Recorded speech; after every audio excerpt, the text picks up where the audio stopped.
Hello guys, ഇന്നൊരു തക്കാളിക്കറി വെച്ചാലോ. ഭയങ്കര ഈസിയാണ് ഇത് വെക്കാൻ. ഒരു എണ്ണയോ ഒന്നും വേണ്ട കേട്ടോ. ഒരു ചട്ടി എടുക്കുക, അതിൻ്റെ അകത്തേക്ക് വെളുത്തുള്ളി മുറിച്ചിട്ടത്, തക്കാളി, ഉള്ളി, അതായത് സവോള, പിന്നെ പച്ചമുളക്, ഇഞ്ചി, ഇത്രയും കൂടെ ഇട്ടിട്ട് തക്കാളി കുറച്ച് അധികം എടുക്കണം. അതായത് ഒരു 3 തക്കാളിക്ക് ഒരു സവാള എന്നുള്ള രീതിയിൽ എടുക്കുക.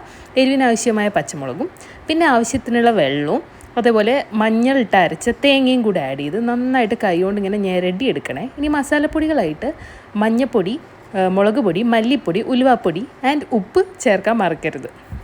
ഇത്രയിട്ട് നന്നായിട്ട് കലക്കിയിട്ട് അടുപ്പത്ത് വെച്ച് നന്നായി തിളപ്പിക്കണം. നന്നായി കുറുകി വന്നാൽ നമ്മളുടെ തക്കാളിക്കറി റെഡി ആയിട്ടുണ്ട്. ഇനി വേണമെങ്കിൽ നമുക്കൊരു വറവിടാം. എണ്ണയിൽ കടുകും പിന്നെ ഉലുവയും കൂടെ ഇട്ട് വറുത്തിട്ട് അതിനകത്തേക്ക് ഒഴിച്ചു കൊടുക്കുക. കറിവേപ്പില ഉണ്ടെങ്കിൽ കറിവേപ്പിലയും കൂടെ ആഡ് ചെയ്താൽ നല്ല ടേസ്റ്റ് ആയിരിക്കും. ട്രൈ ചെയ്തിട്ട് അഭിപ്രായം പറയണേ. അപ്പോൾ ബൈ ഗൈസ്.